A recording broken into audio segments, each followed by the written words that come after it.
The morning fog clung to the Colorado River like a burial shroud, concealing secrets buried decades ago beneath its murky waters. The silence was broken only by the gentle lapping of waves against the weathered dock, where Commander Nathan Reed stood motionless, his weathered frame silhouetted against the breaking dawn. Afghanistan 2010, a night without stars. The rocky terrain of Helmand Province offered no cover as gunfire erupted from three directions simultaneously. Four Navy SEALs dropped instantly, their blood darkening the desert sand. Lieutenant Robert Harper, his chest torn open by enemy fire, grabbed his commander's wrist with fading strength. His final words escaped on a dying breath. "Spectre, they knew. They knew we were coming." The memory dissolved as Nathan cast his line into the Colorado's dark waters, the practiced motion automatic after thousands of repetitions during his 13 years in River Point. Fishing wasn't just a hobby, it was meditation, a way to silence the ghosts that still haunted his dreams. The rhythm of cast and retrieve mirrored the controlled breathing techniques he'd learned decades ago in Bud's training. Inhale cast, exhale wait. His weathered hands still powerful despite the arthritis beginning to curl, his fingers worked the line with precision. At 64, Nathan Reed carried himself with the unmistakable bearing of a warrior. Though his hair had turned silver and deep lines marked his face, years of rigorous training and combat had forged a physique that remained formidable. The locals in River Point saw only a quiet shopkeeper who sold fishing gear and kept to himself. None suspected that the man who recommended lures and fishing spots had once been Commander Nathan "Spectre" Reed of SEAL Team 6, with 11 confirmed operations that would never appear in any history book. The morning ritual never varied. Up at 0430, perimeter check of his property, coffee brewed strong enough to stand a spoon in, then down to the river before the sun crested the canyon walls. Old habits died hard. 20 years removed from active duty, and Nathan still couldn't sleep past dawn. The river provided solace that therapy never could. As he reeled in his line, Nathan unconsciously scanned the tree line on the opposite bank. Most civilians looked at scenery. Nathan looked for sight lines, cover positions, potential threats. He'd never fully deactivated the warrior's mindset that had kept him alive through 3 decades of service. Back at his cabin, Nathan unlocked the reinforced door with its 3 separate deadbolts. The modest exterior belied the fortress within. The windows were hurricane-grade, the walls reinforced with Kevlar panels, and beneath the hardwood floors ran a pressure-sensitive alarm system of his own design. In the master bedroom, behind a sliding bookcase that would have seemed melodramatic to anyone else, lay his personal arsenal. The M4A1 carbine modified with a suppressor and an EOTech sight hung beside a Sig Sauer P-26 Navy, the same model he'd carried during his SEAL days. Below them, an SR-25 sniper rifle that he maintained meticulously, though he'd never had to use it since settling in River Point. Nathan ran his fingers over the weapons, feeling their familiar weight and balance. Not paranoia, he told himself. Preparation. The scar that ran from his left shoulder blade to his right kidney twinged as he reached for the rifle. A souvenir from Afghanistan 2002. Operation Enduring Freedom. The memory flashed unbidden, the whistle of incoming fire, the wet thud of rounds, hitting flesh, carrying a spotter through mountain terrain with a bullet in his own back. Sometimes Nathan wondered if he'd left more than blood in those mountains. Perhaps pieces of his soul had stayed behind too. At exactly 0700, Nathan opened Reed's bait and tackle. By 0730, the regulars began to filter in, mostly retirees and weekend warriors looking for advice on lures and local hotspots. Nathan played his role perfectly, the helpful, slightly gruff veteran who knew every bend in the river and every fish that swam it. Morning Reed called William Foster, River Point's police chief, as he pushed through the door. At 59, Foster was the closest thing Nathan had to a friend in town, though neither man would have used that term. They shared a tacit understanding, the unspoken bond of men who had seen things others couldn't imagine. "Chief," Nathan acknowledged with a nod, continuing to stock the display of fishing flies. "Thought you might want to know," Foster said casually, leaning against the counter. "We've got some new folks in town, some kind of development company looking at property along the South Bend." Nathan's hands paused momentarily, then continued their work. The South Bend was less than 2 miles from his cabin. "That right. Yeah, big talk about a resort, condos, that sort of thing." Foster watched Nathan carefully. Guy in charge seems the slick type. Named Sokolov. Viktor Sokolov. Something in Foster's tone caused Nathan to look up. Their eyes met a silent communication passing between them. Interesting name, Nathan commented neutrally. Russian, Foster confirmed. And here's where it gets interesting. His security detail, ex-military, not American. The way they move the formation they keep. I'd bet my pension they're former Spetsnaz. Nathan's mind immediately shifted to the Cold War operations he'd been part of in the late 80s, the Russian Special Forces operators he'd encountered in joint exercises, and sometimes on opposing sides of covert actions. Spetsnaz running security for a real estate development, Nathan said flatly. That seemed normal to you, Chief. About as normal as a SEAL running a bait shop in the middle of nowhere, Foster replied quietly. The air between them thickened with unspoken understanding. Foster had never directly acknowledged that he knew about Nathan's past, and Nathan had never confirmed it. This was as close as they'd come to breaking the silence. Appreciate the heads up, Nathan said finally. After Foster left, Nathan found himself staring out the window toward the South Bend. Development meant people. People meant attention. Attention was something Nathan had spent 13 years avoiding. But something else nagged at him. Something beyond the simple disruption of his carefully constructed isolation. That evening, Nathan drove his weathered pickup truck along the winding road that led to the outskirts of River Point. The modest home sitting on 5 acres of land belonged to James Harrington, known to most as simply the Admiral. At 78, the former Navy SEAL commander and later naval intelligence officer had chosen River Point for the same reason as Nathan: isolation and anonymity. The Admiral sat on his porch, a chessboard set up on the small table before him. No words were exchanged as Nathan took the seat opposite him. Their weekly chess games had continued for 7 years, often with minimal conversation. Your opening move, Commander, the Admiral said, pushing a tumbler of bourbon across the table. Nathan moved his pawn and took a sip of the bourbon, feeling the familiar burn. We've got Russians in River Point. The Admiral raised an eyebrow but didn't look up from the board. Tourists. Development company. South Bend. Security team is ex-Spetsnaz, according to Foster.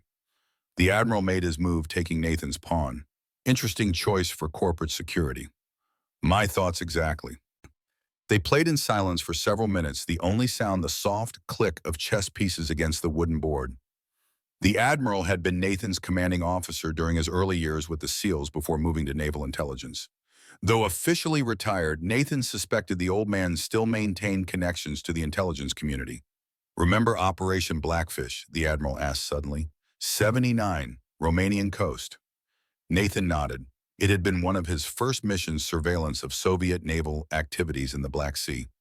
We thought we were watching them, the Admiral continued, until we realized they'd been watching us for weeks. Sometimes what looks like normal activity is just carefully crafted cover. The message was clear. Look deeper. I'll keep an eye on them, Nathan promised, capturing the Admiral's bishop. The Admiral's weathered face creased into a smile. That's why you were always my best operator, Reed. You see what others miss. His smile faded as he studied the board. Just remember, the best hunters are patient. They wait for their target to make a mistake.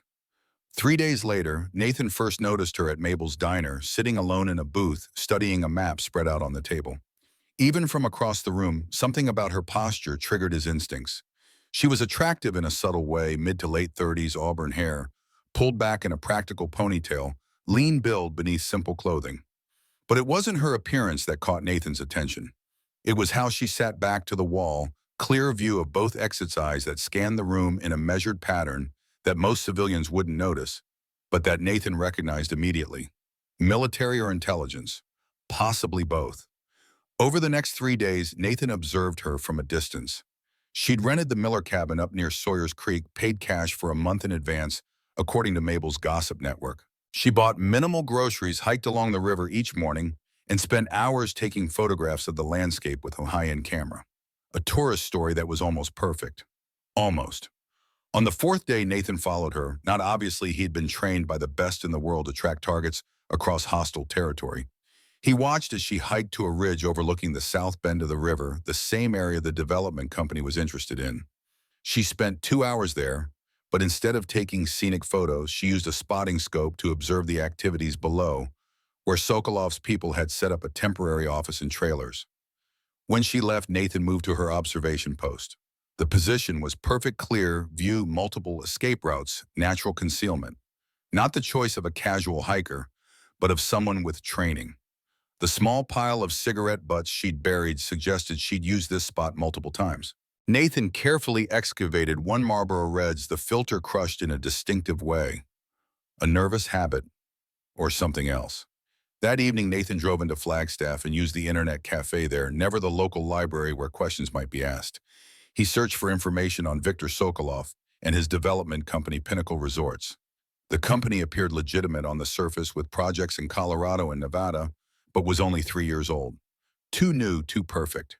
The photos of Sokolov nagged at Nathan's memory, but he couldn't place the face. 2 days later, Nathan was preparing to close the shop when the bell above the door jingled. The woman from the diner stood in the entrance, backlit by the afternoon sun. "I need fishing gear," she said, her voice confident, but with a softness that suggested the southeastern United States. "Georgia, maybe." "I'm told you're the expert." "Depends what you're fishing for," Nathan replied, studying her. Up close, he could see the faint tan lines of someone who spent significant time outdoors, and the calluses on her hands weren't those of an office worker. "Just trout," she said with a smile that didn't quite reach her eyes. "Alexandra Harper." She introduced herself, extending her hand. "I'm renting a place up by the creek." Nathan Reed. He accepted her handshake, noting the strength in her grip and the way her eyes assessed him with the same intensity he was assessing her. "Tourist. Something like that. Taking some time off. Heard this was a quiet place." "It is. Most folks come here because they're not looking for excitement." Nathan selected a lightweight rod from the rack. "And you, Ms. Harper, what brought you to River Point?" The question was casual, but Nathan felt the weight behind it. Alexandra considered her answer carefully. "Same as most. Quiet living." As he helped her select appropriate gear for river fishing, Nathan noted how she examined each item with the eye of someone familiar with evaluating equipment. When he mentioned a particular spot known for good catches, she nodded slightly. She already knew the location. "Strange place for a resort," Nathan commented as he rang up her purchases. Alexandra paused, her expression neutral. "What resort? Down at the South Bend. Developers looking to build something big." "Huh. Wouldn't have thought there'd be much demand out here." "My thought exactly." Their eyes met briefly, a moment of mutual assessment. Nathan had interrogated enough people to recognize when someone was deciding how much truth to tell. "Well," she said, finally gathering her purchases, "maybe I'll check it out before they bulldoze everything. Thanks for the gear." "Watch yourself on the river," Nathan called after her. "Currents can be tricky if you don't know what you're looking for." After she left, Nathan locked the shop and drove to the ridge where Alexandra had been observing. From his truck, he retrieved a set of military-grade binoculars and settled in to watch the development site. 3 trailers, 6 men visible, more inside probably. Regular patrols around the perimeter, unusual for a civilian construction site. One man in particular caught his attention, tall, military bearing, moving with the hyper-aware precision of someone with special operations background. As dusk fell, Nathan made his decision. Whatever was happening at the South Bend wasn't legitimate development, and Alexandra Harper wasn't a tourist. Time to find out what game was being played on his turf. That night, Nathan moved silently through the woods toward Alexandra's cabin. The security measures she'd implemented were good fishing lines strung between trees at ankle-height reflective tacks, positioned to catch flashlight beams, but not good enough to stop someone of Nathan's caliber. He reached the small structure without triggering any alarms and observed from the tree line. Through the window, he could see Alexandra working at a laptop, her face illuminated by the blue glow of the screen. On the table beside her lay a handgun, not the typical choice for self-defense, but a Glock 19 with what looked like a suppressor attachment. Definitely not a tourist. Nathan was about to withdraw when Alexandra suddenly looked up straight toward his position. Impossible. He was fully concealed, motionless, but she moved with practiced efficiency, dousing the lights and disappearing from view. Nathan immediately shifted position, moving deeper into the trees, but he'd underestimated her. The whisper of movement behind him came just seconds before he felt the cold press of a gun barrel against his neck. "Hands where I can see them," Alexandra's voice was steady, professional. Then we're going to walk very slowly back to my cabin and have a conversation, Mr. Reed. Or should I call you Commander? You've got me confused with someone else, Nathan said evenly, raising his hand slowly. No confusion, Commander Nathan Reed, SEAL Team 6, retired 2011 after the Helmand incident. Alexandra's voice remained calm, the pressure of the gun barrel unwavering. Let's skip the denials. They're boring and we have more important things to discuss. Inside the cabin with the blinds drawn and a single lamp casting long shadows, Alexandra kept the Glock trained on Nathan as he sat in the wooden chair she'd indicated. His own Sig Sauer now lay on the table between them, removed from his waistband, with the efficiency of someone who knew exactly where to look. Who are you? Nathan asked, though he'd already begun piecing it together. As far as River Point is concerned, I'm Alexandra Harper, wildlife photographer. She remained standing, maintaining the tactical advantage. But since we're being honest, I'm Lieutenant Commander Alexandra Harper, Office of Naval Intelligence. This operation isn't officially sanctioned. I'm on leave. Nathan studied her face, looking for tells. Personal, then. Something flickered in her eyes, pain quickly suppressed. Very. And what does unofficial Oni want with a washed-up old SEAL? Alexandra set her gun down but remained out of Nathan's reach. She rolled up her sleeve, revealing a small tattoo on her inner wrist. Dots and dashes. Morse code, Nathan read aloud. RH. Understanding dawn. Robert Harper, your brother. My brother, she confirmed, who died in Helmand in 2010, along with 3 other SEALs on a mission that went catastrophically wrong because someone sold them out. The memory slammed into Nathan like a physical blow. The ambush in the mountain, past the overwhelming firepower, they'd faced the impossible precision with which the enemy had targeted them. They'd walked into a trap, a perfectly laid trap, that could only have been set by someone with intimate knowledge of their mission parameters. Robert was my younger brother, followed me into the Navy. Alexander's composure cracked slightly. He wrote to me about his team leader, the legendary Commander Reed, said you were the best he'd ever served with. Nathan looked away, the weight of command and failure heavy on his shoulders. I got him killed. No, Alexander said sharply. Adrian Blake got him killed. The CIA liaison who sold your team's position to an Afghan warlord in exchange for $15 million and a memory stick containing classified NOC lists. Nathan's head snapped up at the name. Blake disappeared. Body never found. Because he wasn't dead. He's very much alive, and he's here in River Point under the name Viktor Sokolov. The pieces clicked into place, the vague familiarity of Sokolov's face in the photographs. Aged and altered, but the same man who had briefed Nathan's team before that fatal mission. He's after something here, Alexandra continued, something valuable enough to create an entire fake development company as cover. What? Alexandra hesitated, then made a decision. In 1968, during Operation Broken Arrow, a tactical nuclear device went missing during transport. A W-54 SADM, Special Atomic Demolition Munition, backpack nuke designed for special forces to use behind enemy lines if the Cold War ever went hot. Nathan stared at her. That's a fairy tale, something they tell the new guys. It's not. The device was being transported along the Colorado River when the team carrying it was ambushed. Official records say it was recovered, but that was a cover-up. The SADM remained lost, intentionally hidden by the survivors who didn't trust their superiors with that kind of power. And you think it's here under my river? I know it is, and so does Blake. Alexandra pulled out a file folder and spread photographs across the table.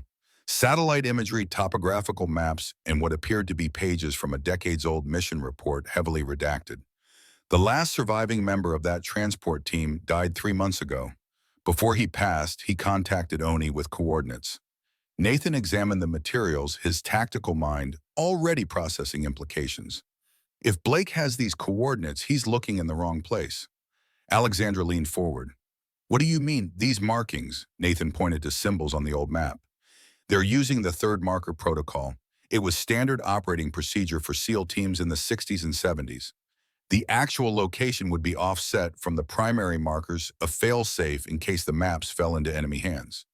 For the first time, Alexandra allowed a genuine smile. Robert was right about you.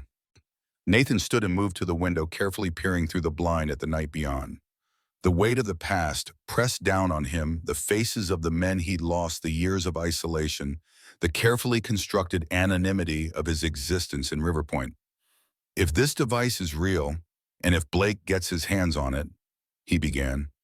It would be catastrophic, Alexandra finished. The W-54 was small but powerful, equivalent to around 10 tons of TNT. In today's market, to the right buyer, it would be worth billions. Nathan turned back to her, his decision already made. I have conditions. Name them. We do this my way, my terrain, my rules, and when it's done, I go back to being a ghost. Alexandra nodded. Agreed. I'll need to bring in people I trust. How many from where? 2, maybe 3. Former teammates, men. Blake won't know. Nathan picked up his Sig Sauer from the table, checked it automatically, and returned it to his waistband. We start tomorrow. I need to see everything you have on Blake's operation personnel equipment patterns. As he moved toward the door, Alexandra called after him. Nathan, there's something else you should know. He paused, looking back at her. The device, according to the dying man's testimony, it's still viable, still active. The implications hung heavy in the air between them. Not just a relic of the Cold War, but a functional nuclear weapon hidden beneath the peaceful surface of the Colorado River for over 50 years. Nathan nodded, once his expression grim. Get some sleep, Alexandra. Tomorrow we go to war. The gray light of pre-dawn found Nathan on his dock phone in hand, staring at a contact he hadn't called in over a decade.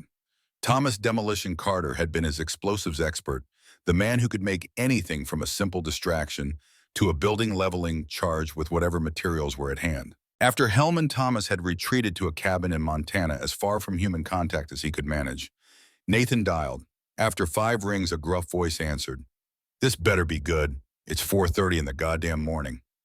Sierra Tango 197, Nathan said, using their old mission confirmation code. Silence, then read, Jesus Christ. They told me you were dead. That was the idea. Is this about Hellman? Connected. I wouldn't ask if it wasn't critical. A heavy sigh carried the weight of memories best left buried. Location, River Point, Arizona, Colorado River. How fast can you be here? 24 hours. Less if I break some speed limits. Break them, Nathan said. And Thomas, bring your kit. The second call was to Dr. Marcus Rodriguez, former SEAL medic, who now ran a cash-only clinic in Tucson, treating those who couldn't or wouldn't seek conventional medical care. Unlike Thomas, Marcus didn't sound surprised to hear Nathan's voice. Always figured you were too stubborn to deal, he said when Nathan identified himself. What kind of trouble are you, Inspector? The national security kind. Need your skills. Medical or the other kind. Marcus had been more than a medic. He'd been their secondary sniper and close quarters specialist. Both. And bring anything you've got for underwater operations.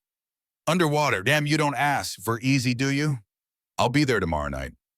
Nathan spent the morning in his shop maintaining his cover while mentally cataloging the weapons and equipment he had hidden throughout his property. At noon, he closed early, hanging a "Gone Fishing" sign that would surprise no one in town. He drove to the Admiral's house, finding the old man in his study surrounded by books and maps. Nathan explained the situation in detail, watching as the Admiral's expression shifted from interest to grave concern. SADM, the Admiral murmured, shaking his head.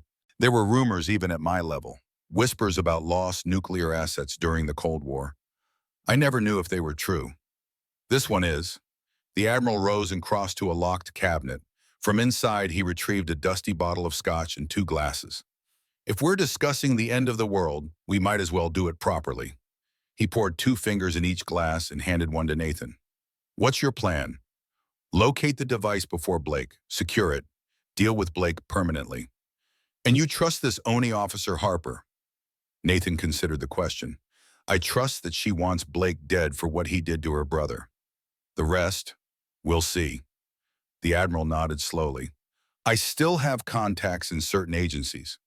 People who owe me favors from the old days. When you find this thing, you'll need a proper containment team. People with clearance and equipment to handle a nuclear device. Can you arrange that without raising flags? Leave it to me. The Admiral's weathered face creased in a grim smile. One last operation for an old spook. That evening, Nathan met Alexandra at his cabin to finalize their reconnaissance plan. As he laid out topographical maps of the river and surrounding terrain, he noticed her studying the photographs on his sparse shelving pictures of his SEAL team from earlier happier days. "Is that him?" she asked quietly, pointing to a young operator with a wide grin arm thrown around the shoulders of a man Nathan recognized as himself 15 years younger. "Robert, yes." Nathan looked at the photo with a pang of regret. "Hell of a swimmer. Could stay underwater longer than anyone I'd ever seen." Alexandra touched the frame gently. "He wrote about that in his letters. Said you called him Fish." "We all had call signs. Mine was Spectre, because you could disappear in any environment." Alexandra nodded. "Robert mentioned that too." Nathan cleared his throat, uncomfortable with the memories her presence was stirring. "Your brother saved my life in Kandahar 2009. Taliban ambush. I never got to repay that debt." "Maybe this is how," Alexandra said softly. Their planning session lasted until midnight. The operation would be simple but dangerous. Nathan would infiltrate Blake's site while Alexandra provided overwatch from the ridge. Primary objective, intelligence gathering. Secondary objective, plant tracking devices on their vehicles to monitor movements. As they prepared to move out, Nathan opened a hidden compartment in his floor and removed a black case. Inside lay specialized equipment he'd hoped never to use again. A tactical infiltration suit, night vision goggles, communications gear, and a suppressed MK-23 pistol. Alexandra raised an eyebrow. "That's not standard retirement gear." "The Navy let me keep a few souvenirs," Nathan replied dryly. "Call it payment for services rendered." They moved through the forest like shadows, using the river sound to mask their approach. At the perimeter, Nathan spotted the first sensor, a modern motion detector disguised as a rock. He carefully skirted it, identifying the blind spots in the security system. "I count 8 guards," Alexandra whispered through their comms. 2 by the main trailer, 2 patrolling, 4 at rest positions." "Copy that," Nathan murmured, moving in. He advanced methodically, using natural cover and the techniques that had made him a legend among special operators. Freezing when the guards looked his way, moving only when their attention was elsewhere, he made his way to the cluster of trailers. The main trailer was clearly Blake's command center. Through a partially open window, Nathan could hear voices, Blake and another man, speaking in low tones. He positioned himself beneath the window, straining to hear. "Sonar shows anomalies in the riverbed at these 3 points," an accented voice was saying. "Could be natural formations. Could be what we're looking for." "Begin diving operations tomorrow," Blake ordered. "I want teams in the water at first light. The locals, not a concern. They're simple people. The police chief has been paid to look the other way." Nathan's jaw tightened. Foster was many things, but corrupt wasn't one of them. Blake had made a critical error in judgment. "And if we encounter resistance," the accented voice asked, "eliminate it, quietly. Once we have the device, it won't matter. We'll be ghosts." Nathan took a calculated risk and raised his head slightly to peer through the window. Inside, Blake stood over a table covered with maps and equipment. Beside him was a tall, lean man with the cold eyes of a professional killer. On the wall behind them hung a detailed topographical map of the river with 3 locations marked in red. Nathan memorized the locations, then carefully withdrew. He'd seen enough. As he began his exfiltration, a guard rounded the corner of the trailer unexpectedly. Both men froze in momentary surprise. The guard recovered, first reaching for his weapon.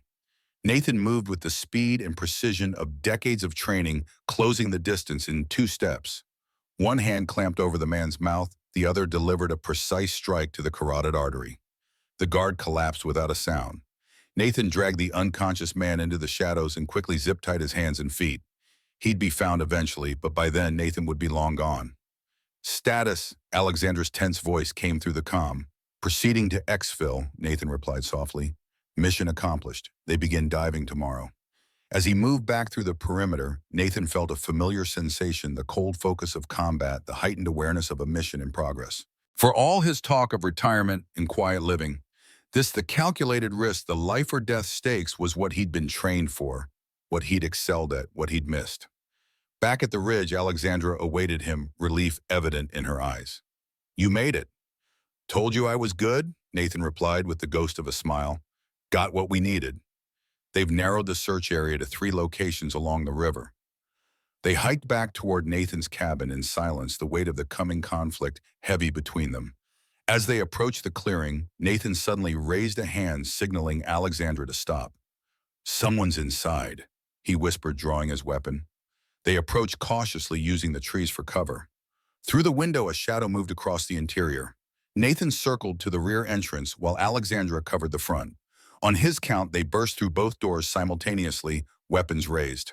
The large figure, seated calmly at Nathan's kitchen table, raised his hands lazily. "Took you long enough. Coffee's getting cold." Nathan lowered his pistol, a slow grin spreading across his face. "Thomas, you're early." Thomas Carter, 61 years old with a build like a bull and hands that could crush walnuts, shrugged massive shoulders. "Had a tailwind." His eyes shifted to Alexandra, assessing. "This the Oni agent, Alexandra Harper." She introduced herself, holstering her weapon. "Robert's sister." Thomas's expression softened slightly. "Fish was a good kid, one of our best." He turned back to Nathan. "So you going to tell me why we're hunting a traitor after all these years? And what's this about a nuke in the river?" Nathan looked at his old friend, the man who'd pulled him from burning vehicles, who'd stood back to back with him in firefights across 3 continents, who'd carried the bodies of their fallen brothers in Helmand. "It's a long story," Nathan said, settling into a chair, "and you're not going to believe half of it." Thomas poured himself another cup of coffee from Nathan's pot. "Try me. I drove 12 hours straight to get here. Least you can do is tell me what kind of suicide mission I signed up for." As the night deepened around the isolated cabin, Nathan laid out everything they knew. The W-54 SADM hidden somewhere in the riverbed, Blake's mercenary force searching for it, the imminent threat if they succeeded. When he finished, Thomas was silent for a long moment, turning his coffee mug in scarred hands. Finally, he looked up, eyes hard with resolve. "So we're going up against a former CIA operator with a private army of ex-Spetsnaz to find a 50-year-old nuclear weapon before they do." He snorted. "And here I thought retirement was getting boring." "Marcus will be here tomorrow," Nathan said. "That gives us 3 SEAL operators, 1 ONI agent, and a ranger against what? 22 at last count," Alexander corrected, "all with special forces training." Thomas grinned, the expression transforming his rugged face into something almost predatory. "I like those odds. Almost fair." Nathan spread the river maps across the table. "They've identified 3 potential locations. We need to find the device before they do." "And if we can't?" Thomas asked. Nathan's eyes met Alexandra's, then Thomas's. "Then we make sure they don't leave with it, whatever it takes." The unspoken understanding passed between them. This was a mission with no extraction plan, no backup, no official support. If they failed, the consequences would be catastrophic. If they succeeded, no one would ever know what they'd done. Just like old times. As dawn approached, the 3 sat around Nathan's table, weapons laid out for cleaning plans drawn and redrawn. The years seemed to fall away as they worked muscle memory and shared experiences, creating a seamless team once more. Nathan Reed, the ghost who had disappeared into the quiet backdrop of River Point, was gone. In his place sat the SEAL commander, focused, lethal, alive in a way he hadn't been for years. The hunt had begun. The morning sun crested the eastern ridge, casting long shadows across the Colorado River as Dr. Marcus Rodriguez's weathered Jeep rumbled up the dirt road to Nathan's cabin. At 60 years old, the former SEAL medic moved with the careful precision of a man intimately familiar with how bodies break and how they heal. His salt and pepper hairs was cropped short, his face deeply tanned from the Arizona sun eyes hidden behind polarized sunglasses. Nathan met him on the porch, the 2 men exchanging a silent handshake that said more than words ever could. Behind them, Thomas emerged from the cabin, carrying a mug of coffee. "Doc," Thomas acknowledged with a nod. "Demolition?" Marcus replied with the ghost of a smile. "Still blowing shit up. Only when necessary." The 3 men stood for a moment, the weight of their shared history settling around them. They had buried teammates together, bled together, survived impossible odds together. Now, years later, fate had drawn them back into the shadow world they'd once inhabited. Inside, Alexandra had transformed Nathan's living room into an operations center. Maps covered the wall, surveillance photos were arranged chronologically, and a secure laptop displayed satellite imagery of the river. She looked up as the men entered, immediately assessing Marcus with the practiced eye of an intelligence officer. Welcome to the War Room, Doc, Nathan said. Alexandra Harper, Office of Naval Intelligence. Alexandra, this is Dr. Marcus Rodriguez, best combat medic in the teams. And a decent shot when he needs to be, Alexandra added, recognizing the calluses on his trigger finger. Decent, Marcus raised an eyebrow. I outscored you in the last 3 qualifications, Reed. You had a better scope. The familiar banter eased the tension as Marcus set down his bags. He opened one to reveal an impressive array of medical supplies far beyond standard first aid. The second bag contained something more lethal, a disassembled sniper rifle with a specialized barrel. SR-25, Marcus explained, noticing Alexandra's interest, modified for subsonic rounds. Quieter than a whisper when suppressed. You came prepared, she commented. Nathan said it was important. Marcus looked around at the assembled intelligence. So we're hunting nukes and traitors, just like the good old days. For the next hour, the team briefed Marcus on the situation while he methodically cleaned and assembled his rifle. When they finished, he was silent for a long moment, absorbing the information. Blake, he finally said the name like acid on his tongue. I always wondered what happened to that snake. He looked at Nathan. You know he'll kill us all if he gets the chance. Not if we get him first, Thomas growled. Nathan unrolled a detailed topographic map of the river. Blake has identified 3 potential locations where the SADM might be hidden, all within this 5-mile stretch. His team begins diving operations today. Marcus studied the map. What's the water like depth current visibility? Variable, Alexandra answered. 15 to 30 feet deep depending on the location. Current is moderate to strong in places. Visibility about 5 to 10 feet in the clearest areas. That's going to make their search difficult, Marcus noted. Even with modern equipment, finding a 50-year-old device in those conditions is challenging. Which gives us time, Nathan said. Thomas, what did you bring for underwater work? Thomas grinned and hefted a heavy duffel bag onto the table. Special delivery. Shaped charges designed for underwater use, remote detonators with encrypted signals, and these beauties. He removed what looked like ordinary rocks. Motion sensors disguised as river stones. Navy's latest, not even available to most active duty teams yet. I won't ask how you got those, Nathan said dryly. Better if you don't. A knock at the door silenced them. Nathan motioned for the others to move to defensive positions while he approached the entrance, hand on his sidearm. Peering through the peephole, he relaxed slightly and opened the door. Chief Foster stood on the porch dressed in civilian clothes with a rifle case under his arm. Reporting for duty, he said simply. Nathan ushered him inside. Bill, meet the team. Thomas Carter, Marcus Rodriguez, both former SEALs. You know Alexandra. Foster nodded to each in turn. Figured you could use these. He handed Nathan a small box. Inside were 6 police band radios. Secure channel 3. Won't carry far, but they're not on any frequency Blake's people would monitor. Smart, Nathan acknowledged. What about your department? Told my deputies there's a federal operation in progress. Environmental Protection Agency investigating possible contamination at the South Bend. They're to stay clear. Foster's weathered face creased in a humorless smile. Not entirely a lie. The team settled around the table as Nathan outlined their strategy. We need to find the device before Blake. Alexandra's contact provided coordinates, but they're decades old and the river's changed course slightly since then. I've triangulated the most likely location based on the original coordinates and historical river flow data. Alexandra added, pointing to a spot on the map that didn't quite align with any of Blake's 3 target areas. It's here in this underwater cave system beneath the eastern bank. Why wouldn't Blake's analysis show the same location? Marcus asked. Because he doesn't have the original mission parameters, Alexandra explained. The team that hid the device used a specific SEAL protocol from that era buried at the 3rd marker. Not the X. Standard misdirection in case the maps fell into enemy hands. Thomas whistled softly. Smart. Old school. We need to get into that cave system tonight, Nathan decided. Verify if the device is there, secure it if possible. Meanwhile, we'll monitor Blake's diving operations to keep track of their progress. What about extraction? Marcus asked.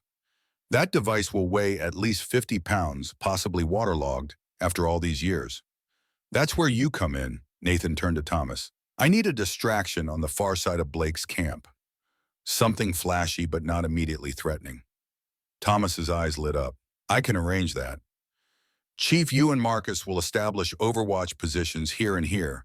Nathan continued, marking two ridges on the map. You'll provide cover and monitor Blake's response to the distraction. And us, Alexandra asked, gesturing between herself and Nathan. We're going swimming. The team spent the day preparing equipment and establishing communication protocols. As sunset approached, Nathan led them to a small boathouse hidden along a secluded stretch of the river. Inside, beneath canvas tarps, lay a rigid-hull inflatable boat with a nearly silent electric motor. Navy retirement gift, Thomas asked with a raised eyebrow. Something like that, Nathan replied. She'll get us close to the cave entrance without alerting Blake's sentries. As darkness fell, they moved into position. Marcus and Foster took their overwatch positions on the ridges, each equipped with night vision and long-range communications. Thomas disappeared into the forest carrying his bag of explosive surprises, heading toward the far side of Blake's operation. Nathan and Alexandra prepared for their dive at the boathouse. They donned specialized tactical wetsuits designed for stealth operations, matte black with reinforced knees and elbows. Nathan noticed Alexandra handling the gear with practiced familiarity. You've done this before, he observed. Only field qualification includes combat diving, she replied, checking her underwater light. Though it's been a while since I've had to use it. Stay close to me in the water, Nathan instructed. River currents can be unpredictable, especially at night. If we get separated, make for the eastern bank and signal your position. Alexandra nodded, then paused in her preparations.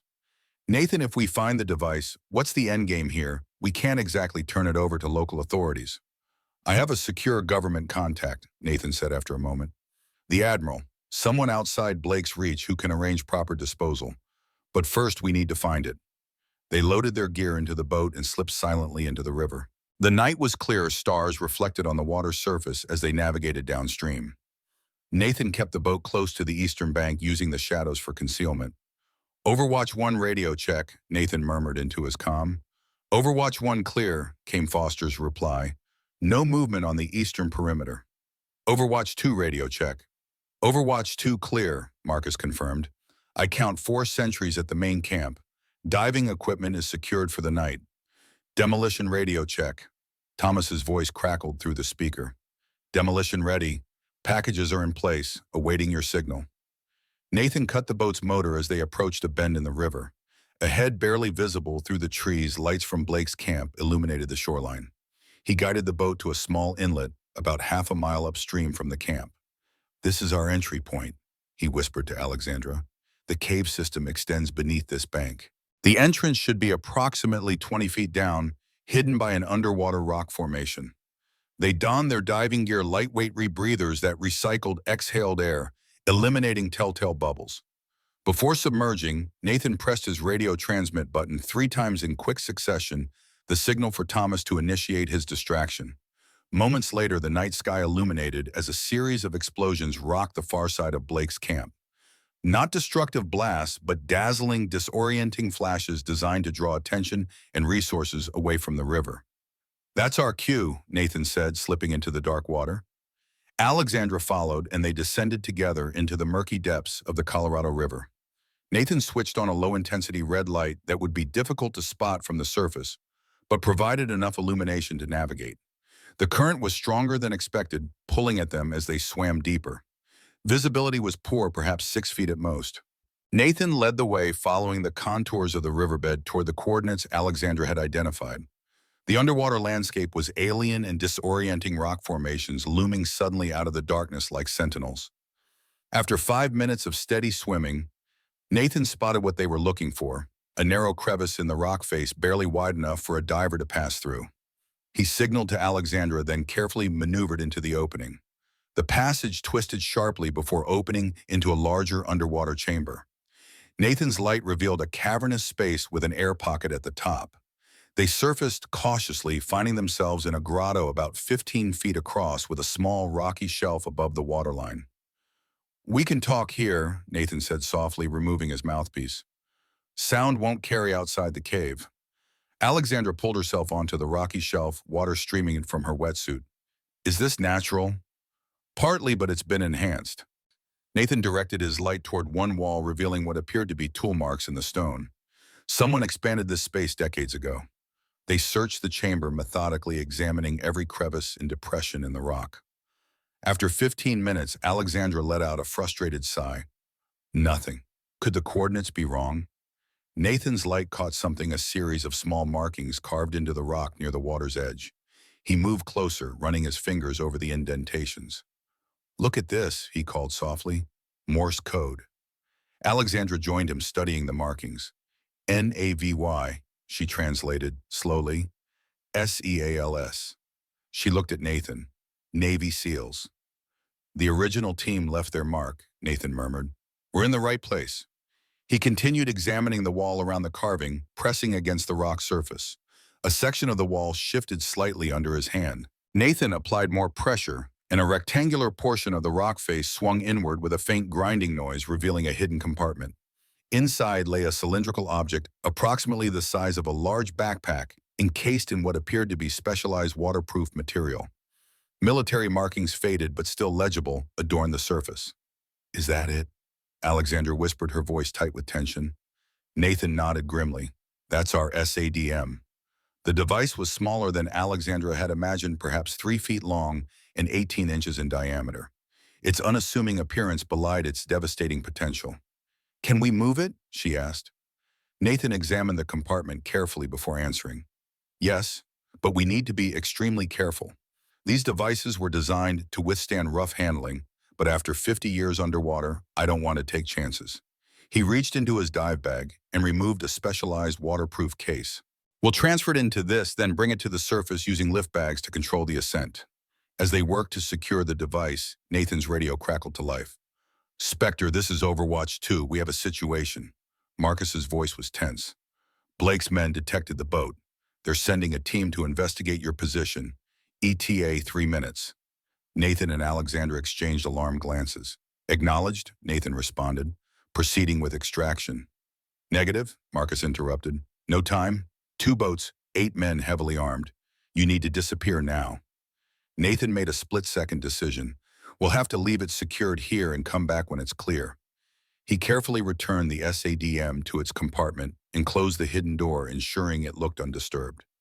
"Let's move." They quickly donned their rebreathers and slipped back into the water. Nathan led them through a different passage he'd spotted, narrower and more difficult to navigate, but it emerged farther downstream, away from their entry point. As they exited the cave system, the sound of boat motors became audible through the water. Nathan signaled Alexandra to stay close to the riverbed, using the natural contours for concealment. They swam cautiously, conserving air, moving with the current to put distance between themselves and their pursuers. After 20 minutes, they surfaced in a secluded cove nearly a mile downstream. The sounds of the search had faded, but flashlight beams still swept the river in the distance. "Overwatch 1 status report," Nathan whispered into his radio. "Search team still active near the cave entrance," Foster reported. "They found your boat. Appears they're setting up a more permanent presence in the area." "Demolition report. Distraction worked too well," Thomas replied, a note of dark humor in his voice. "They've doubled the guard on the western perimeter. I'm pinned down in the tree line. Going to be a while before I can extract." Nathan helped Alexandra onto the shore. Despite the wetsuit, she was shivering from the prolonged immersion in the cold river water. "We need to get back to the cabin," he said, surveying their surroundings. "It's 3 miles through the forest. Can you make it?" Alexandra nodded, determination hardening her features. "Lead the way." They moved through the forest like shadows, avoiding trails and open ground. Nathan set a demanding pace, but Alexandra kept up without complaint. Her ONI training was evident in the way she moved, deliberate, efficient, minimizing noise. Dawn was breaking as they finally reached Nathan's cabin. Marcus was waiting for them, his rifle within easy reach. "Foster's still on Overwatch," he reported as they entered. "Thomas made it out about an hour ago, went to retrieve his vehicle." Nathan stripped off his wetsuit, muscles aching from the swim and the long trek through the woods. Blake's response: "Full alert. They've suspended diving operations and focused on securing their perimeter. Brought in additional personnel from somewhere. 4 more men arrived by helicopter an hour ago." "What about the cave?" Alexandra asked, accepting the towel Marcus offered. "They found the entrance. Divers went in but came out empty-handed. My guess is they didn't find the hidden compartment." Nathan nodded, relief washing through him. "The markings are subtle unless you know what to look for, but they'll keep searching." So the device is secure for now, Alexander confirmed. For now, Nathan agreed. But Blake won't give up, and we've lost the element of surprise. The front door opened and Thomas entered, carrying a tray of coffee cups. Figured we could use some caffeine. Mabel's diner is buzzing with talk about strange explosions in the night. I told her it was probably kids with fireworks. They gathered around the kitchen table, steam rising from the coffee cups as they assessed their situation. Blake knows someone is interfering, Nathan said, but he doesn't know who or why. That's our only advantage now. We need to recover the device before they find it, Alexandra insisted. Now that we know exactly where it is, we can plan a proper extraction. It won't be easy, Marcus warned. They've established a floating checkpoint on the river. No boat is getting near that cave without being spotted. Nathan sipped his coffee, his mind working through scenarios. Then we don't use a boat. We create another distraction, bigger this time, something that forces them to pull resources away from the river entirely. Thomas's eyes gleamed. I might have an idea about that. Before he could elaborate, Foster's voice came urgently through the radio. Team be advised. Vehicle convoy approaching River Point from the south. 3 black SUVs, probably Blake's men. They're moving into town. Nathan's expression darkened. They're expanding their search, putting pressure on the locals. What's our play? Marcus asked.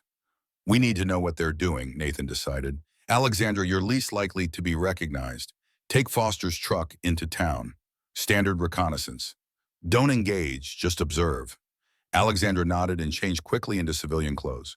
Nathan handed her a concealed earpiece. Constant communication. If anything feels wrong, you extract immediately. After she departed, Nathan turned to the others. We need to accelerate our timeline. Blake's getting desperate, which makes him dangerous. More dangerous than a nuclear device in a river, Thomas asked dryly. Much more, Nathan confirmed, because Blake with a nuclear device is a threat to the entire country. Alexandra returned from town 2 hours later, her expression grave. Blake's men are questioning everyone about unusual activities or strangers in the area. They're claiming to be federal agents investigating environmental violations. Anyone talking? Marcus asked. Not yet, but they're being insistent, especially with business owners along the river. Nathan considered this development. They'll eventually work their way out to the residential areas. We need to move the device tonight before they connect the dots. He spread the river map across the table. The original extraction plan won't work now. We need something new. His finger traced the river's course. Here's what I'm thinking. For the next hour, they developed a daring plan. Thomas would create a major distraction at Blake's main camp, not just noise and light this time, but actual damage to their equipment and infrastructure. Meanwhile, Marcus and Foster would establish blocking positions along the river road to prevent reinforcements from arriving. Nathan and Alexandra would return to the cave, retrieve the device, and transport it via an underwater route to a secondary extraction point where Thomas would meet them with a vehicle. It's risky, Marcus observed when Nathan finished outlining the plan. A lot of moving parts. We've operated with worse odds, Nathan reminded him. In our younger days, Thomas added with a grim smile. The cabin's landline phone rang, startling them all. Nathan answered cautiously. Reed's bait and tackle. Mr. Reed, came a smooth, cultured voice that sent a chill down Nathan's spine. This is Victor Sokolov. I believe we have some mutual interests to discuss. Nathan's eyes met Alexandra's, his expression warning her to remain silent. Mr. Sokolov, what can I do for you? I understand you're something of a local expert on the river. I'd like to hire your services as a guide for a special project we're undertaking. What kind of project? Nathan asked, playing for time. Perhaps we could discuss it in person.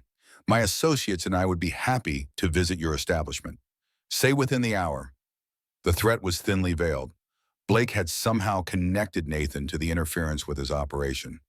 I'm actually on my way into town, Nathan replied easily. Why don't I stop by your office? The trailer's at South Bend, right? A pause, then. That would be acceptable. 2 o'clock. After hanging up, Nathan turned to the team. Blake wants a meeting. He suspects something, but he's not certain yet. It's a trap, Alexander said immediately. Of course it is, Nathan agreed, but it's also an opportunity. While he's focused on me, the rest of you can prepare for tonight's operation. You can't go alone, Marcus protested. I won't. Nathan looked at Thomas. Feel like taking a ride? Thomas grinned and patted his sidearm. Thought you'd never ask. They spent the next hour preparing. Nathan and Thomas would present themselves as local business owners concerned about the development's impact on fishing and tourism. Their real purpose was to gather intelligence on Blake's security arrangements and, if possible, plan additional surveillance devices. If we're not back in 2 hours, implement the contingency plan, Nathan instructed Alexandra and Marcus. Get the device and get it to the Admiral. Alexandra grabbed Nathan's arm as he prepared to leave. Be careful. Blake's already killed 4 seals. He won't hesitate to make it 6. Nathan nodded grimly. That's what I'm counting on. The drive to Blake's compound was tense but uneventful. Nathan and Thomas arrived precisely at 2 o'clock, presenting themselves at the security checkpoint with the casual confidence of civilians who suspected nothing. Nathan Reed and Thomas Carter to see Mr. Sokolov. Nathan told the guard, a burly man with the unmistakable bearing of ex-military. He's expecting us. They were escorted to the main trailer, their surroundings revealing much to their trained eyes. Nathan counted 22 men on site, noted the positions of security cameras and motion sensors, identified the communications hub in the smallest trailer. All valuable intelligence for tonight's operation. Blake greeted them in what served as his office, a well-appointed space that seemed incongruous in the temporary structure. His silver hair was immaculately styled, his clothes expensively casual. Nothing about his appearance suggested the ruthless traitor who had sold out his country for profit. Mr. Reed, thank you for coming, Blake said smoothly, his gaze sliding to Thomas. And you brought a colleague. Thomas Carter, Nathan introduced, runs the charter fishing business downriver. We're both concerned about how your development might impact the local economy. Purely selfish concerns, then, Blake observed with a thin smile. Please sit. As they settled into chairs, Nathan noted the positions of the 2 guards stationed discreetly by the door. Armed, professional, dangerous. Blake remained standing, moving to a sideboard where he poured 3 glasses of scotch. Gentlemen, let me be direct, he said, handing them each a glass. Certain activities around our operation have raised concerns. Unauthorized persons near our equipment, unusual disturbances. Sounds like you might have security problems, Thomas commented, swirling the scotch but not drinking. Blake's smile didn't reach his eyes. Indeed, which is why we're strengthening our measures. The river will be completely off limits near our property, effective immediately. That's going to be a problem for business, Nathan said, matching Blake's casual tone. The South Bend has some of the best fishing spots. A temporary inconvenience for long-term benefit, Blake assured him. Our development will bring tourist jobs prosperity. The conversation continued in this vein, a verbal chess match, where each man carefully avoided revealing his true intentions. Nathan allowed himself to appear gradually convinced by Blake's arguments, playing the role of a simple businessman won over by promises of economic growth. Throughout the meeting, Nathan placed 2 small surveillance devices, one under the chair. He occupied another beneath the map table when he leaned over to examine the development plans. Thomas created a distraction at one point, asking about environmental impact studies, allowing Nathan to glimpse a computer screen showing security rotation schedules. After 45 minutes, Nathan rose to leave. Well, Mr. Sokolov, you've given us a lot to think about. I appreciate you taking the time. My pleasure, Blake replied, shaking their hands. I'm glad we could clear the air. I've always found that direct communication prevents misunderstandings. As they turned to leave, Blake added casually, one more thing, Mr. Reed. Have you lived in River Point long? About 7 years, Nathan answered, instantly alert to the shifting conversation. Interesting. You seem very at home here, almost as if you were born to the river. Blake's eyes bore into Nathan's. Some men adapt quickly to new environments. A rare skill. One might even call it spectral. The reference to Nathan's old call sign hung in the air between them. Nathan maintained his neutral expression, but internally his mind raced. Blake suspected, but wasn't certain. I've always been a quick study, Nathan replied with an easy smile. River's in my blood now. Blake nodded slowly. Blood, yes, a powerful connection. He gestured toward the door. My men will escort you back to your vehicle. The drive back to Nathan's cabin was silent, both men keenly aware they were likely being followed.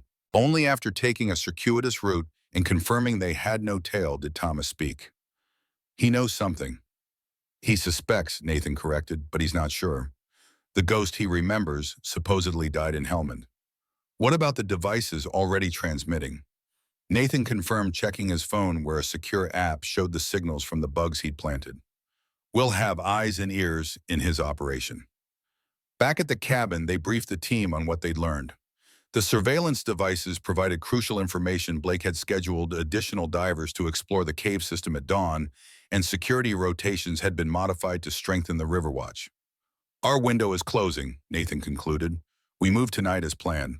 As dusk approached, they made final preparations. Thomas loaded his truck with the specialized explosive charges he'd prepared. Marcus cleaned his rifle methodically, checking and rechecking the scope alignment. Foster arrived with additional police radios and information about roadblocks Blake's men had established.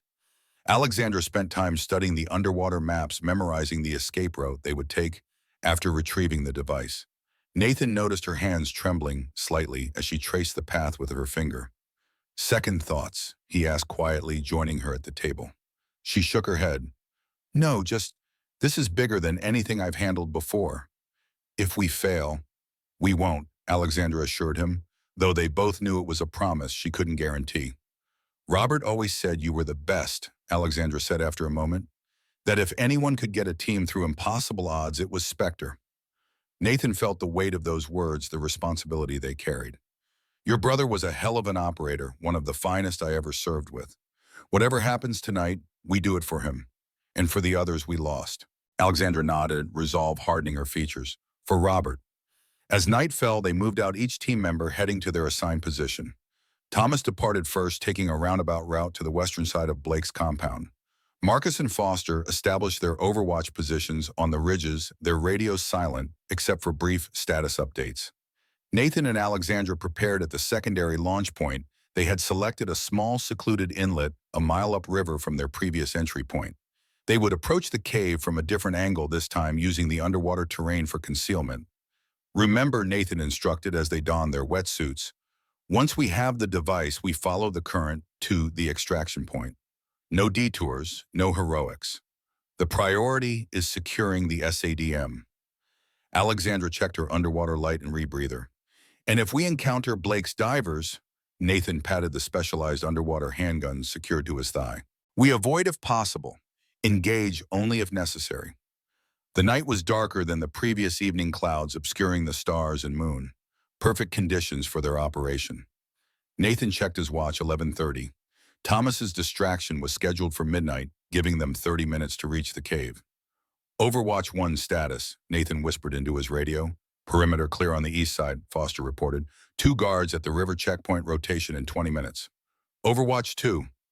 Main camp shows normal activity, Marcus confirmed. Diving equipment is prepped for tomorrow, but no divers in the water currently. Demolition. In position, Thomas responded.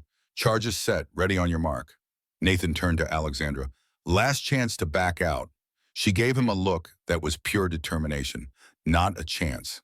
They slipped into the dark water, the cold immediately penetrating their wetsuits. Using small, powerful underwater propulsion devices, they made rapid progress downriver, staying close to the bottom where the current was weakest.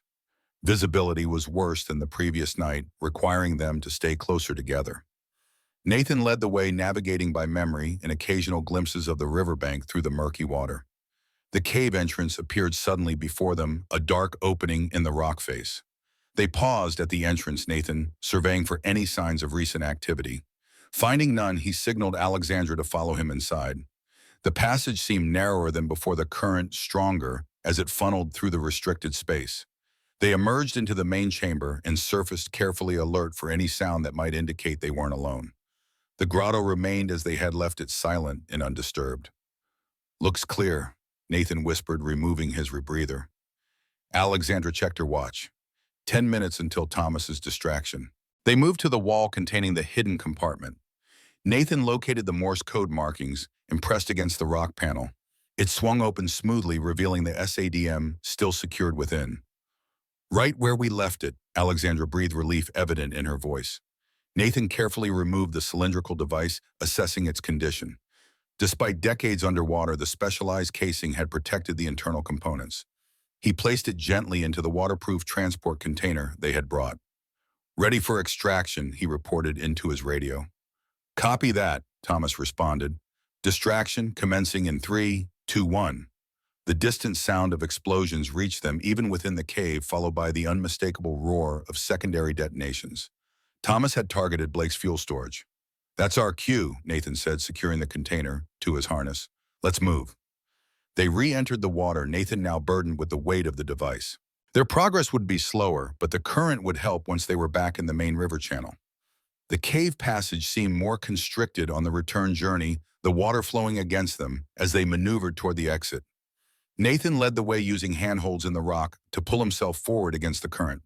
As they approached the cave, mouth Nathan suddenly froze, signaling Alexandra to stop.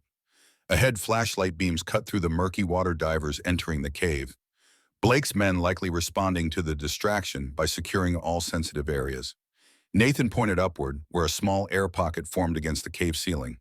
They surfaced silently, keeping only their faces above water. "Two divers blocking our exit," Nathan whispered. "Armed." Alexandra's eyes widened. "Options." Nathan assessed their situation rapidly. "Secondary exit. There's another passage I spotted yesterday, branches off about 20 feet back. Might be tighter, but should connect to the river downstream." They submerged again and retreated, locating the narrow fissure in the rock wall. Nathan tested it first, determining it was just wide enough to accommodate them and the device. He entered carefully, using his light sparingly to avoid detection. The passage twisted sharply downward, then leveled out, extending for what seemed like an eternity through the underwater rock. Just as Nathan's air supply was reaching critical levels, the tunnel widened and then opened into the main river. They emerged nearly a quarter-mile downstream from the cave entrance, well away from Blake's divers. The current caught them immediately, pulling them toward their extraction point. Nathan checked the device container secure and intact. "Spectre to team," he transmitted. Once they were clear, "Package secured, proceeding to extraction point Alpha." "Copy that," Marcus responded. "Be advised, heavy activity at the main camp. They've deployed search teams along both banks." "Understood, maintaining underwater approach." Nathan and Alexandra used the river's current to their advantage, staying deep where the water moved fastest. The weight of the device made maneuvering difficult, but Nathan compensated with powerful strokes. They surfaced briefly to check their position, finding themselves approaching the prearranged extraction point, a small cove marked by 3 distinctive boulders.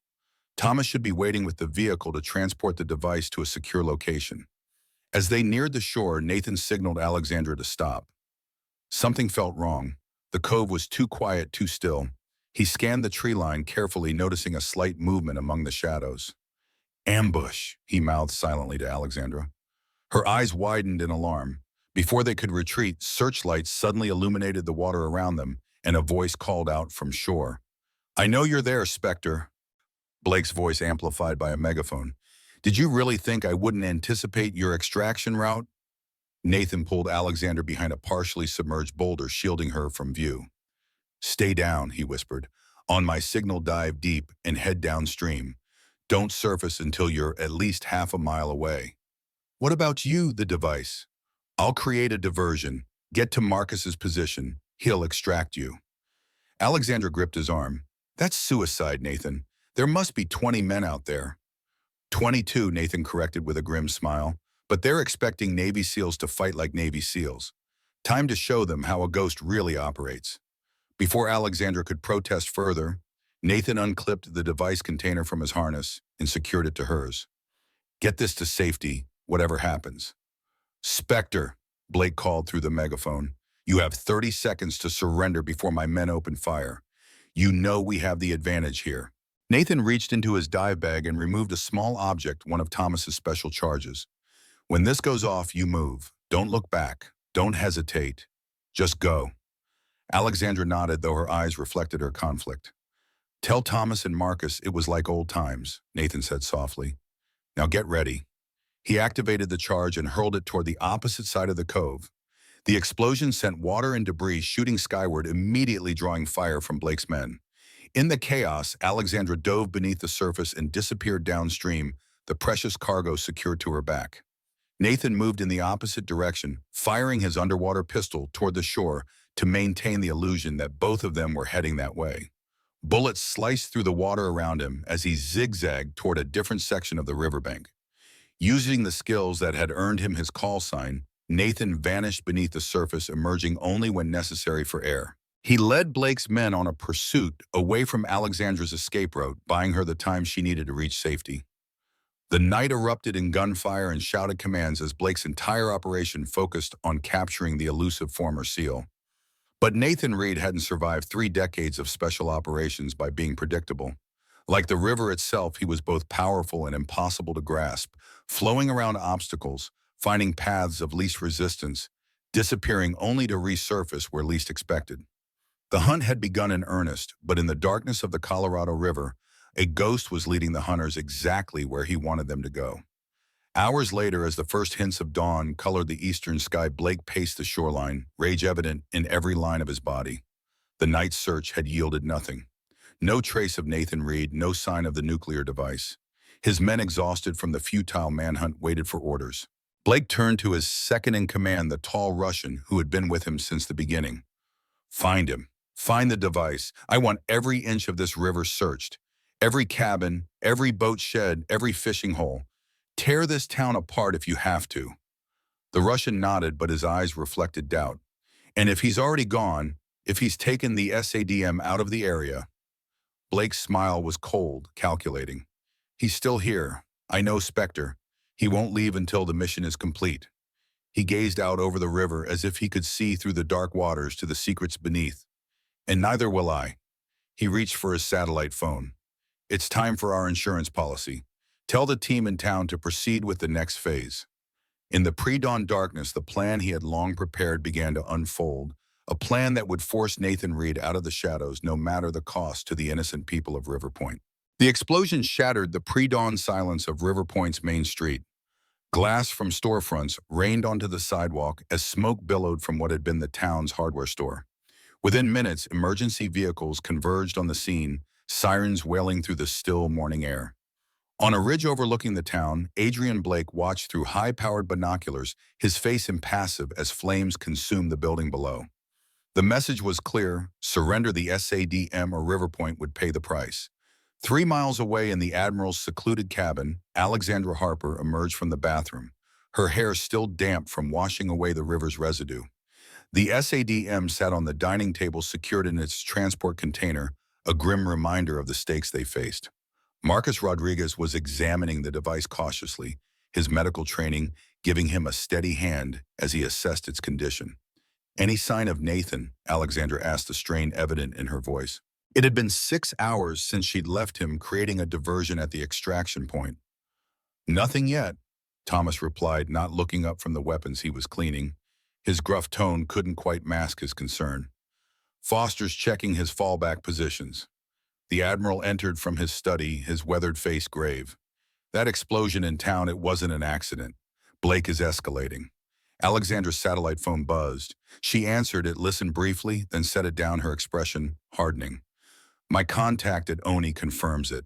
Blake's worked with a terror cell in Eastern Europe that specializes in civilian intimidation. This is just the beginning. He's trying to flush us out," Marcus concluded. "Use the townspeople as leverage." "It's working," Alexandra said quietly. "We need to respond." Thomas looked up from his weapons. "What about Nathan?" "Nathan would say the mission comes first." The Admiral stated, his voice carrying the weight of decades of command decisions. "The device is the priority." They fell silent, each weighing the impossible choices before them.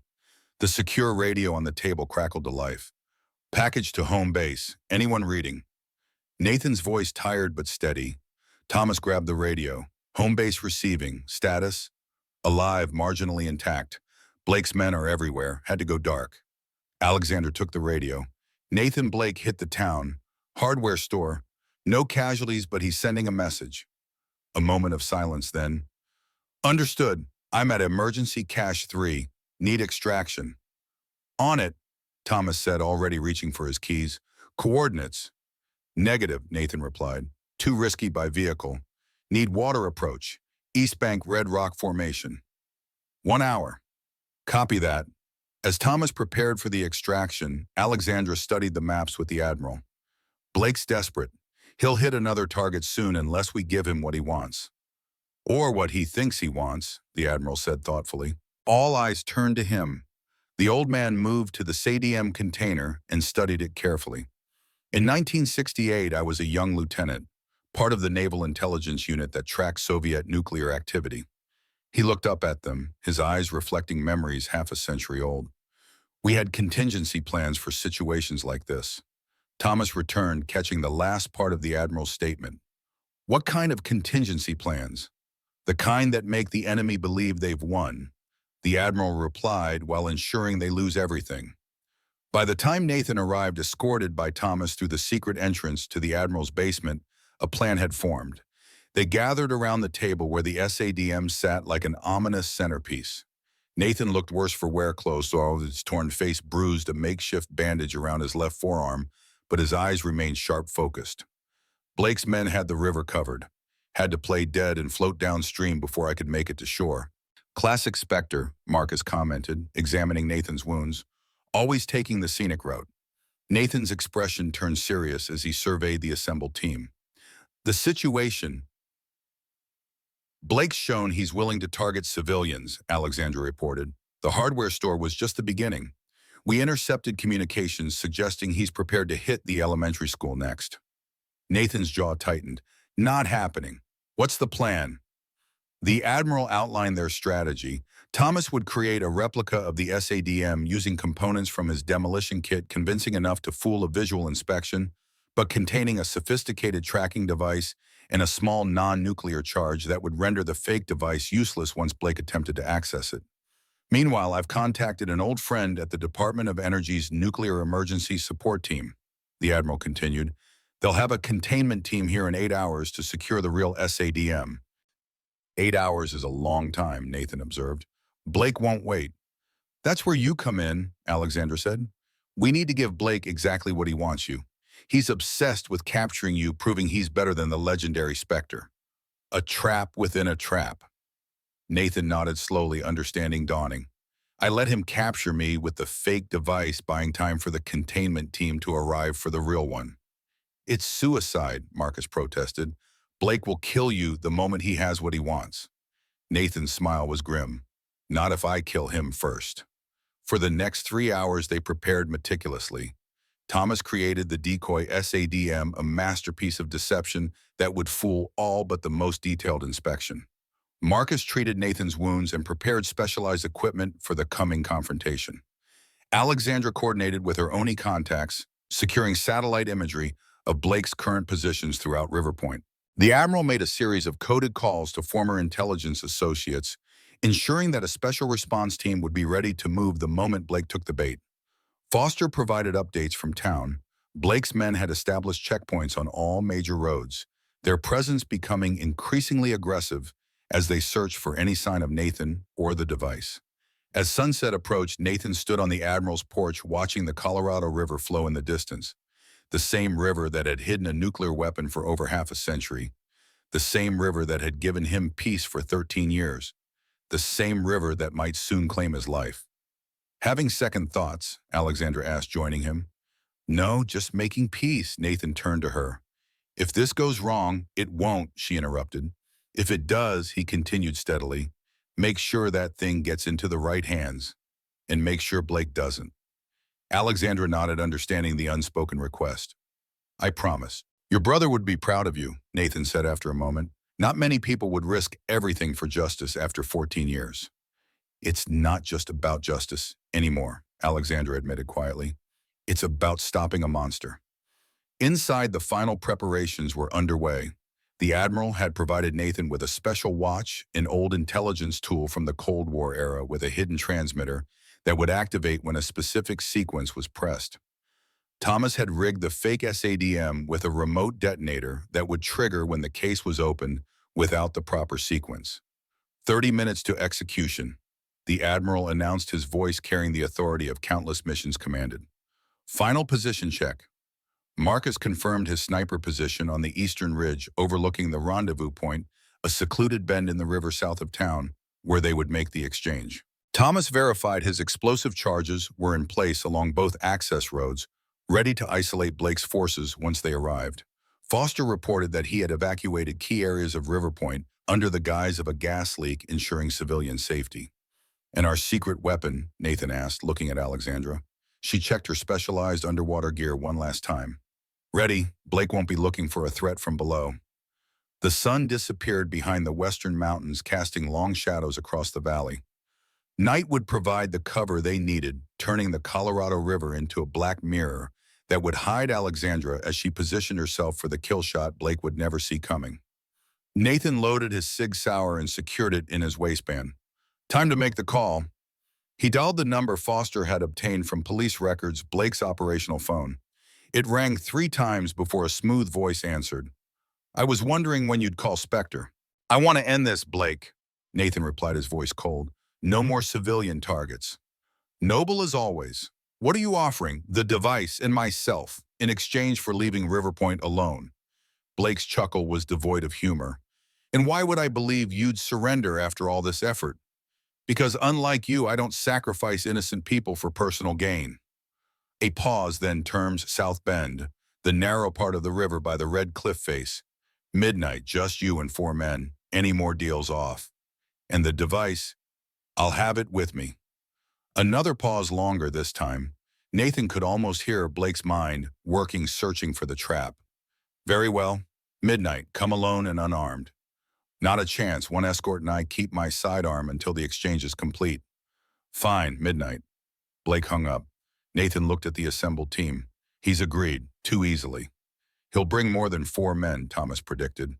"Probably has snipers setting up already." "Let him," Marcus said grimly, patting his rifle. "That's why we'll have our own." The Admiral approached Nathan, extending his hand. 20 years in naval intelligence, and I've never seen an operation this unconventional. But it might just work." Nathan clasped the old man's hand. "Thank you, Admiral, for everything." "Just come back alive, Commander. That's an order." As the team made final preparations, Nathan found Alexandra checking her underwater rifle one last time, a specialized weapon designed for silent operation beneath the surface. "That position in the river is exposed," he said quietly. "If Blake's men spot you—" "They won't," she assured him. "I was top of my class in aquatic infiltration. The river's my element." Nathan nodded, recognizing the determination in her eyes, the same look he'd seen in her brother's eyes before dangerous missions. "Just remember the primary objective. If you get a clear shot at Blake—" "I take it," Alexandra finished. "No matter what happens to you or the device, Blake dies tonight." The drive to the rendezvous point was made in silence, Nathan and Thomas in the Admiral's weathered pickup truck, the fake SADM secured in a waterproof case between them. They parked half a mile from the meeting point and continued on foot, using the darkness and terrain for concealment. "Blake will have men hidden in the trees," Nathan murmured as they approached the final stretch. "When the shooting starts, I drop and make for the secondary extraction point," Thomas finished. "You don't need to remind me. I've been doing this since before you were born."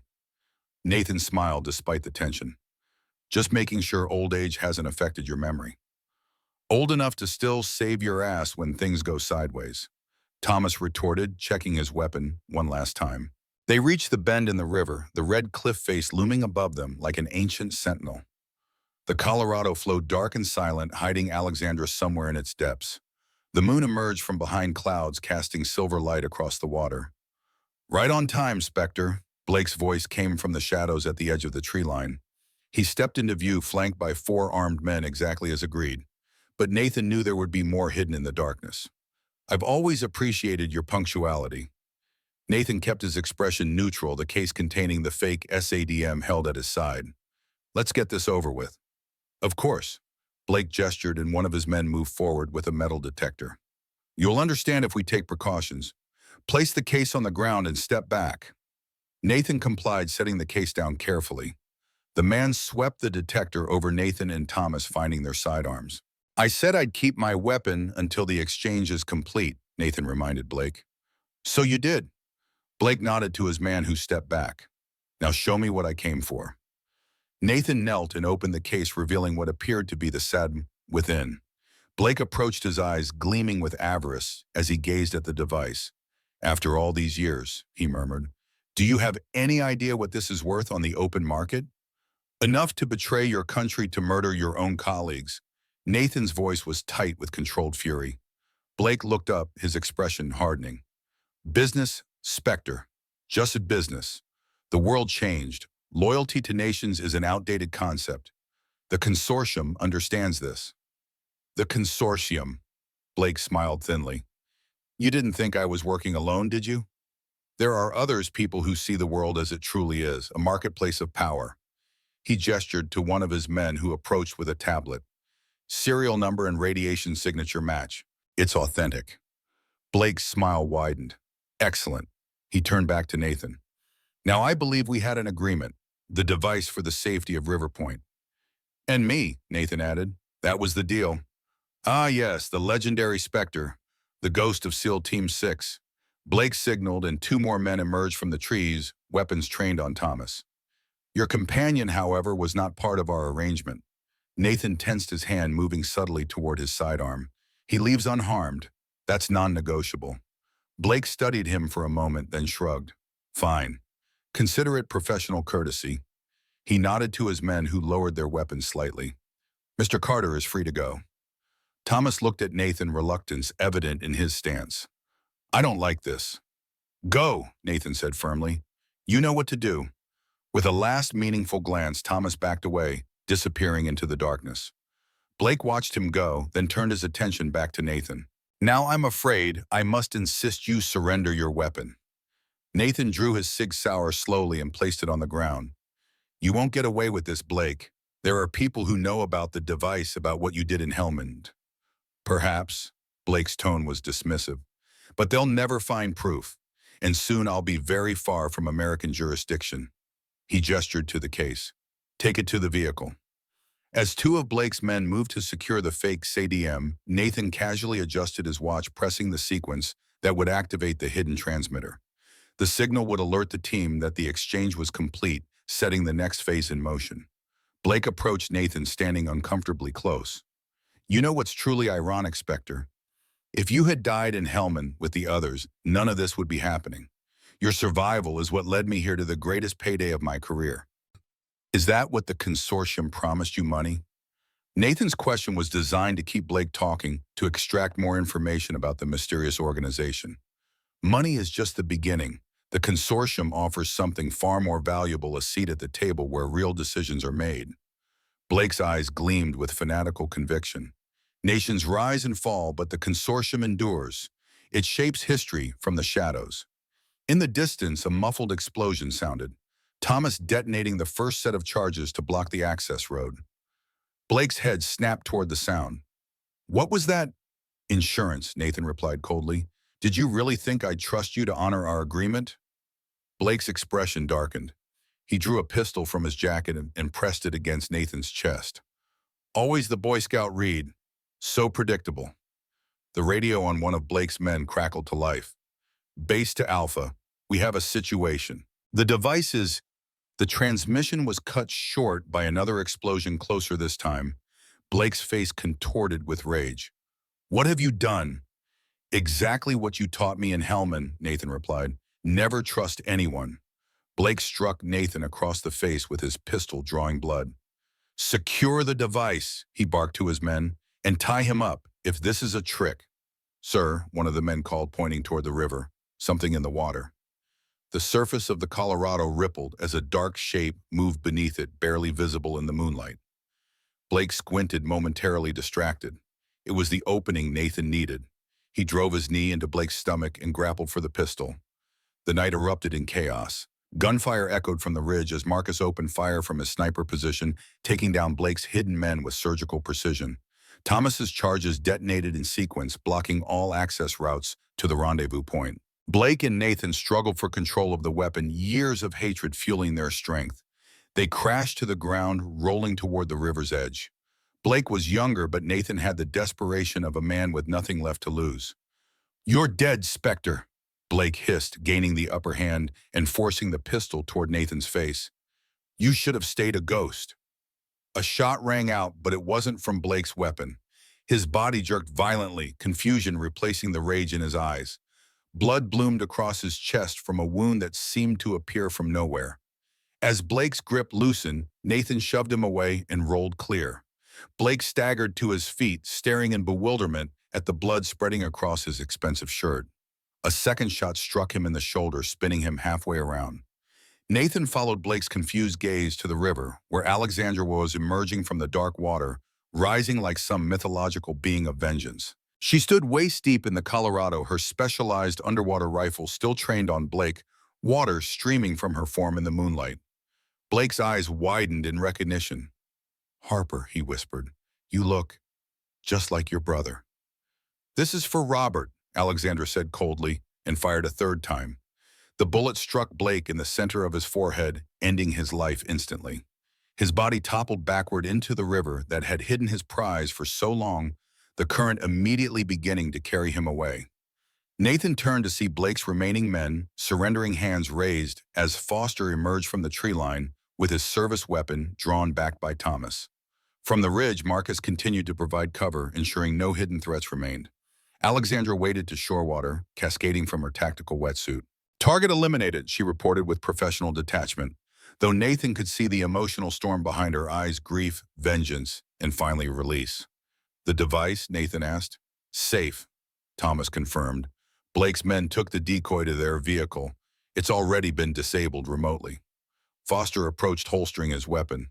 "Got a call from the Admiral. Containment team is 30 minutes out. We need to clean this up fast." As they secured the scene, Alexandra moved to the river's edge, staring at the spot where Blake's body had disappeared into the current. "Was it worth it?" Nathan asked quietly, joining her. "I thought killing him would feel different," she admitted. "More final." "It never does," Nathan said. "The ghosts remain." She looked at him, really looked at him, perhaps seeing for the first time the weight he had carried for so many years. "Does it get easier?" "No," he answered honestly, "but you learn to live with it." They stood in silence, watching the river flow past, carrying secrets and blood away into the darkness. The Department of Energy's nuclear emergency support team arrived like ghosts themselves, black vehicles, personnel in unmarked tactical gear, efficiency in every movement. The Admiral had come with them, using his considerable influence to ensure the operation remained classified. The real SADM was loaded into a specialized containment unit under the supervision of nuclear technicians. Blake's surviving men were taken into custody by federal agents who never identified their agency. The official story was already being crafted: a drug cartel's failed attempt to establish operations in River Point, thwarted by local law enforcement with federal assistance. "What happens now?" Nathan asked the Admiral as they watched the containment team prepare to depart.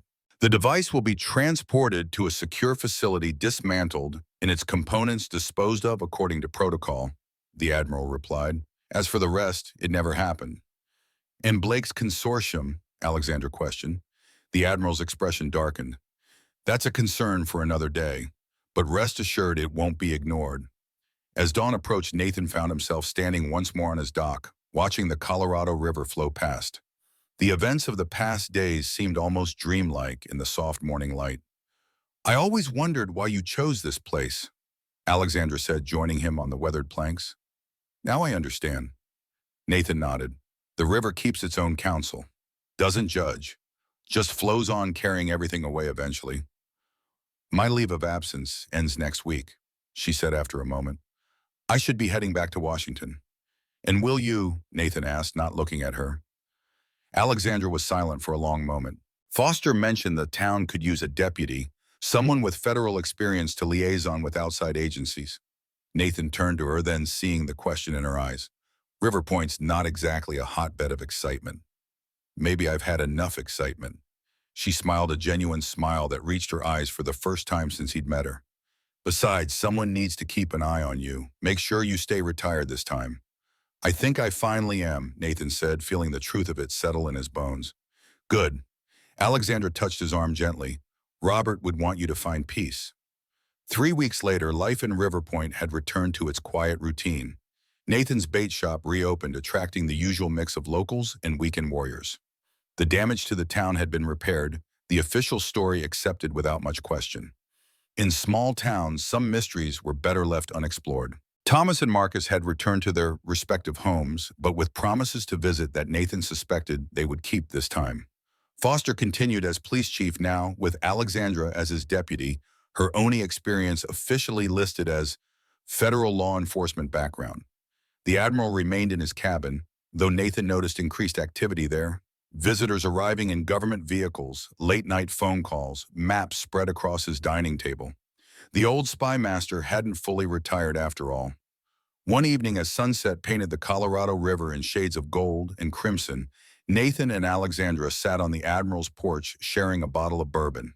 "Any regrets?" Nathan asked, swirling the amber liquid in his glass. Alexandra considered the question. "About Blake, no. About not returning to Oni." She shook her head. "This feels right. Like I'm where I'm supposed to be." The admiral emerged from his cabin carrying a weathered file folder with a faded top secret stamp across its cover. He placed it on the small table between them. "What's this?" Nathan asked, though something in the old man's expression already told him. "Blake wasn't lying about the consortium," the admiral said gravely. "My contacts have been tracking them for decades. Former intelligence operatives, military contractors, wealthy ideologues, all united in the belief that they can reshape the world order." Nathan opened the folder, finding photographs, documents, maps, and they were interested in lost nuclear assets. The W-54 wasn't the only device to go missing during the Cold War, the admiral confirmed. There were others, smaller experimental prototypes. Most were written off as training models or damaged in testing. But they weren't, Alexandra concluded. No. The admiral tapped a map showing locations across the American Southwest. "They're out there, waiting to be found." Nathan closed the folder, understanding the implication. "You're putting together an operation. Unofficial, off the books, the kind of mission that doesn't exist on paper." The admiral's weathered face creased in a half-smile. "Interested?" Nathan looked at Alexandra, seeing the same question reflected in her eyes. After a lifetime of war, he had found peace in River Point. But some threats couldn't be ignored. Some responsibilities couldn't be abandoned. "The river will still be here," Alexandra said softly, reading his thoughts. Nathan gazed out at the Colorado flowing eternal beneath the setting sun. "When do we start?" The admiral's smile widened. "We already have." As darkness fell over River Point, three figures remained on the porch planning a mission that would never appear in any official record. Beyond them, the Colorado River continued its ancient journey, carrying its secrets into the gathering night. Some revealed, others still waiting to be discovered. The hunt would continue, but this time the ghost would not be alone.